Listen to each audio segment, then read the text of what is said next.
happens when we die, Keanu Reeves? I know that the ones who love us will miss us.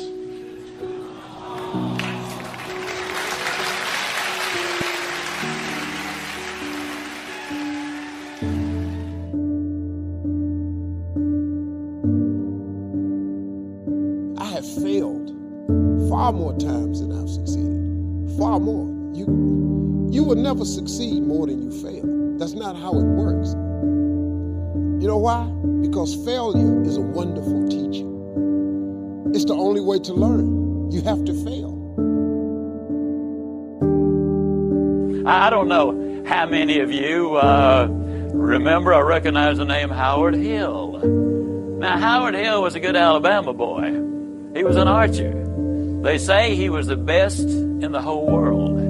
He entered 287 archery tournaments. He placed first 287 times. He was so good, he retired early because the other archers were unwilling to compete for second place. I've seen newsreels of Howard Hill where from 50 feet away, he had split an arrow dead center in the bullseye. Then he would take the next arrow and split the first one. He killed a Cape buffalo with a bow and arrow, the most difficult game animal alive to bring down. He killed a Bengal tiger. He killed a 15-foot shark under 18 feet of water. Or was it an 18-foot shark under 15 feet of water? Well, it was a great big one, and he's way down there. I do know that. He was a good one, there's no question. So, now let me emphasize the point. I've never shot the bow and arrow professionally, but I'm an instructor extraordinaire. I'm not certain, but I think that's French, which means I'm really good at it.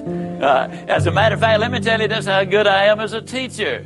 If I could spend 30 minutes with any man or woman who will ever view this, providing your eyesight is good and your health is normal, at the end of 30 minutes, I would have you hitting the bullseye more consistently than Howard Hill could hit it on the best day he ever had. Sound like I'm bragging, but I'm not. I could do it.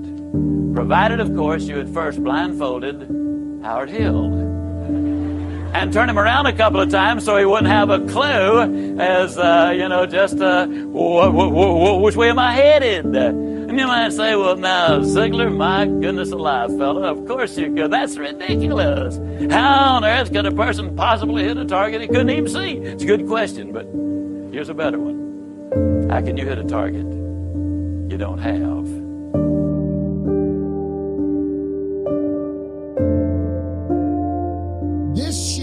Pursuing success, becoming someone who is abnormal, becoming someone who sets the fucking standard for others, becoming someone who shows the rest of the world what is possible is a very difficult path. You are going to have people shit on you.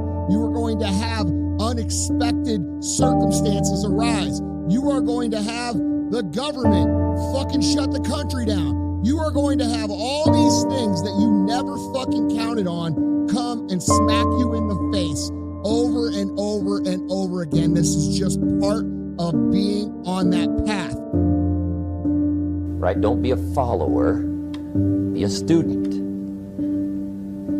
But I say you got to handle the negative. You don't have to live in it. You don't have to dwell on it, but you do have to handle it. My opinion. I know some people teach, just turn your head real quick and say, there's no weeds, there's no weeds, there's no weeds. They'll take your garden.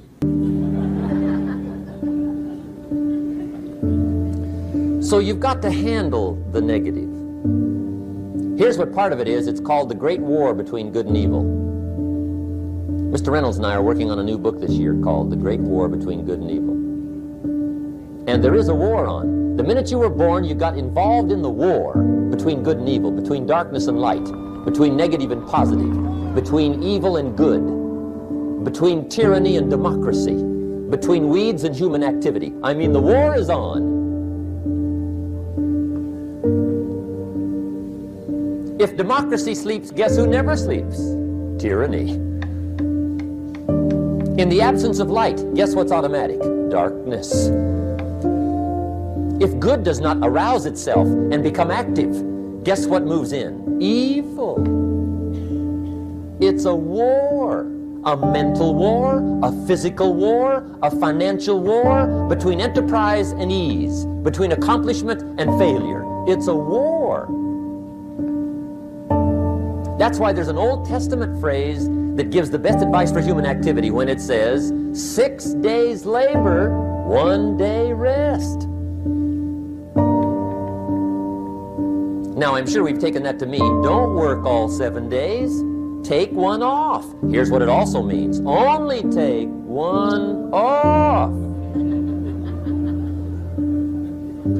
Or you're liable to lose the war.